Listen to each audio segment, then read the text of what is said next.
Salut et bienvenue à tous et à toutes. Aujourd'hui, nous allons corriger l'exercice d'application sur les listes que nous avons vues dans la vidéo précédente. Si tu n'as pas encore regardé cette vidéo, je mettrai le lien dans la barre d'infos. Avant de passer à la correction, nous allons parler de deux notions sur les listes que nous n'avons pas abordées dans la vidéo précédente. Si vous vous rappelez très bien, nous avons dit qu'une liste contient des variables de tout type. Cela marche aussi bien pour les listes, étant donné qu'une liste c'est une variable. Cela veut dire donc qu'une liste peut contenir aussi une autre liste comme élément. On parle alors d'imprécation de liste. Voyons cela de plus près avec des exemples. Disons que je vais déclarer une variable liste 1 comme ceci et je vais ouvrir les crochets et à l'intérieur je vais mettre plusieurs éléments. Le premier élément de ma liste sera par exemple un entier 8. Ensuite je vais mettre une chaîne de caractères bonsoir. Et par la suite, je vais mettre dans une liste. Et cette liste va contenir 4 éléments, disons. 1, une chaîne de caractères, bonjour cette fois-ci. Et ensuite, je vais mettre un booléen, true. Et un float, 9.3. Ensuite, je vais ajouter un autre élément à ma liste 1. Disons que je vais ajouter un float, 7.2. Et voilà. Maintenant, j'ai envie d'accéder, j'ai envie d'afficher le troisième élément de ma liste, qui a index 2. Donc, je vais taper liste 1, j'ouvre les crochets, et à l'intérieur, je vais tout simplement mettre l'index de ce que j'ai envie d'afficher. Il s'agit en fait du troisième élément de ma liste, dont je vais mettre 2. Maintenant, je vais taper sur Shift Entrée, et là, vous voyez qu'on me renvoie ma liste, la liste qui est imbriquée dans liste 1.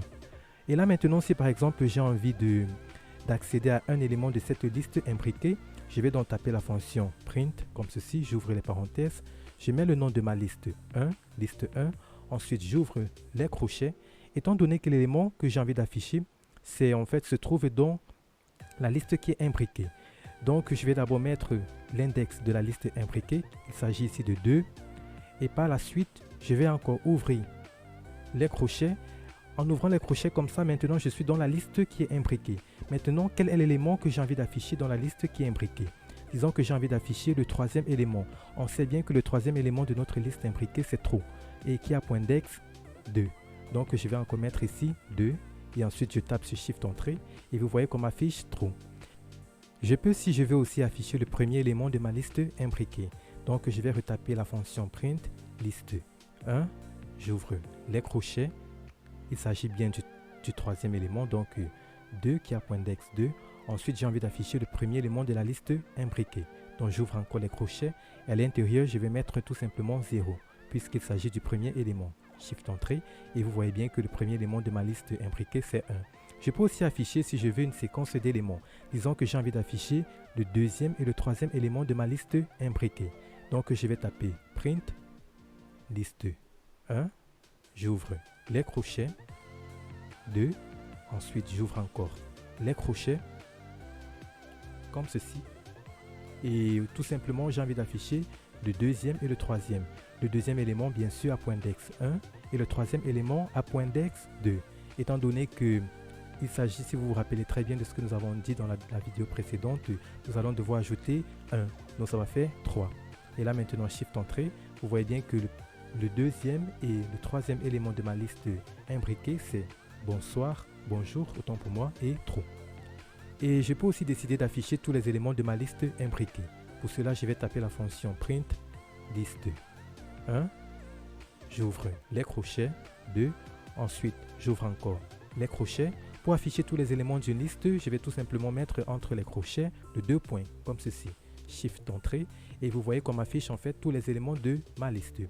Maintenant, si j'ai envie de savoir si un élément fait partie de ma liste, je vais utiliser le mot-clé in. Et cela va me retourner en fait une valeur booléenne, true ou false. Disons que nous allons reprendre le cas de notre liste 1 et nous voulons savoir si le deuxième élément de la liste, c'est-à-dire la chaîne bonsoir, fait partie effectivement de la liste 1. Donc je vais taper print comme ceci. Je vais ouvrir les crochets et je vais mettre la chaîne d'éléments que j'ai envie de savoir s'il appartient à la liste. Il s'agit de la chaîne bonsoir. Ensuite, je mets un espace. Je vais tout simplement taper le mot-clé in et je vais spécifier le nom de la liste que j'ai envie qu'on regarde si l'élément fait partie. Il s'agit ici de la liste 1. Donc liste 1. Shift entrée. Et vous voyez qu'on me renvoie en fait une valeur true pour dire vrai. Donc la chaîne bonsoir fait partie de la liste 1. Maintenant, disons que je tape encore un autre élément. Disons que je vais prendre cette fois-ci un élément qui ne fait pas partie de la liste 1. Disons 0. 0, in. Liste 1. Là, vous voyez qu'on me renvoie false, puisque effectivement 0 ne fait pas partie, n'est pas un élément de notre liste. Voici notre liste 1, n'a pas 0 comme élément. Donc c'est ce que je voulais un peu ajouter en ce qui concerne les manipulations qu'on peut faire avec des listes. Maintenant, nous allons passer à la correction de l'exercice d'application de la vidéo précédente. On dit ceci. On désire gérer les informations d'un client d'une banque. Le client s'appelle Pierre-Michel, âgé de 34 ans, qui dispose d'un compte courant avec un solde de 1500 €. La première question, on nous demande de créer une liste client qui regroupe les informations de ce client. Nom, âge, type de compte ainsi que le solde.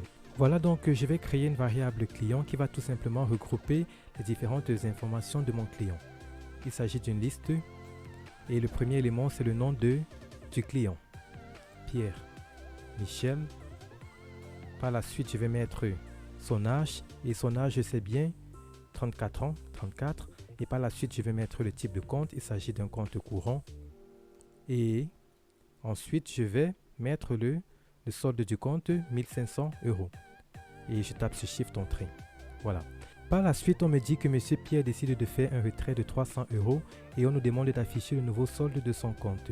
Ce qu'il faut savoir, c'est que le nouveau solde du compte de M. Pierre, c'est tout simplement le solde actuel moins les 300 €. Donc, je vais déclarer une variable nouveau solde comme ceci. Et ce sera tout simplement égal au solde actuel, qui est tout simplement égal au dernier élément de notre liste client, qui a point d'index -1, moins les 300 €. Et par la suite, je vais donc modifier je vais donc tout simplement attribuer la nouvelle valeur du solde du compte. Donc, je vais accéder au dernier élément de la liste client, qui a point d'index -1, et la nouvelle valeur, c'est tout simplement la variable nouveau solde. Je vais donc maintenant afficher le nouveau solde du compte du client. Je vais donc utiliser la fonction print. Et là, je vais mettre entre guillemets le nouveau solde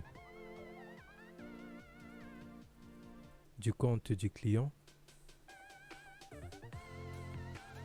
est 2 points. Et je vais tout simplement afficher le dernier élément de ma liste client, comme ceci. Shift entrée. Et là maintenant, on voit qu'on nous affiche tout simplement le nouveau solde du compte du client est 1200 qui est bien 1500 moins 300 €. On nous dit maintenant que plus tard, il décide de changer son type de compte pour un compte rémunéré avec un taux d'intérêt de 15%. On nous demande donc d'actualiser les informations de ce compte. On va donc changer le type de compte et on va ajouter le taux d'intérêt. Donc nous allons commencer par changer le type de compte, autant pour moi, et nous allons donc accéder à cet élément qui a point d'index. Tout simplement, c'est le troisième élément qui a donc point d'index 2. Donc je vais donc taper client, j'ouvre les crochets et là je vais mettre 2 à l'intérieur et tout simplement je vais affecter une nouvelle chaîne compte rémunéré. Compte rémunéré. Et par la suite maintenant on nous demande aussi d'ajouter le taux d'intérêt. Donc je vais tout simplement utiliser la méthode append client .append qui va tout simplement en fait ajouter le taux d'intérêt à la fin de notre liste. Et là maintenant nous avons 15%. 15% en fait ça va représenter tout simplement 0.15. Voilà. Donc si je tape sur Shift entrée, les informations ont été enregistrées dans notre liste client. Et si nous décidons par la suite donc d'afficher le contenu de notre liste client, nous allons donc taper la fonction print. À l'intérieur, nous allons mettre la liste client. Shift entrée. Et là, on voit bien que le compte maintenant, c'est un compte rémunéré. Et nous avons ajouté le taux d'intérêt qui est de 0.15 qui représente en fait 15% à la fin de notre liste client. Voilà en ce qui concerne la dernière question, on nous dit ceci. Monsieur Pierre décide maintenant de déposer un montant de 700 €. On nous demande donc de calculer et d'afficher le nouveau solde de son compte. sachant qu'à chaque dépôt, il reçoit en plus 15% du montant versé.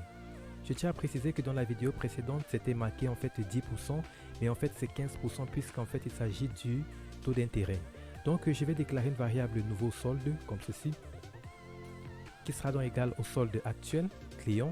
Mais maintenant le solde actuel à point 10 moins 2, puisque c'est l'avant-dernier élément de la liste, ce n'est plus le dernier élément. Donc c'est client moins 2 plus les 700 € qu'on va ajouter. Maintenant plus quoi? Plus les 15% des 700 €, c'est-à-dire les 15% en fait représentent le taux d'intérêt qui est le dernier élément de la liste. Donc 700 fois client 2 moins 1, comme ceci. Et par la suite maintenant nous allons tout simplement modifier tout simplement notre solde du compte. Et bien sûr ça représente l'avant-dernier élément de notre liste. Donc il y aura point dex moins 2 qui sera tout simplement donc égal au nouveau solde comme ceci. Et par la suite je vais tout simplement afficher cela. J'ouvre les guillemets. Le nouveau solde du compte du client est client, j'ouvre les crochets moins 2, shift entrée, et voilà, on nous dit que le nouveau solde du compte du client est 2005.0. Donc voilà, nous sommes arrivés à la fin de cette vidéo. J'espère que cela a été vraiment très utile pour vous et que vous avez pu consolider les notions que vous avez apprises sur les listes. On se dit donc à très vite pour une prochaine vidéo où nous allons parler des tuples en Python. N'hésitez pas à partager, à liker cette vidéo et on se dit à très vite pour la suite de notre formation.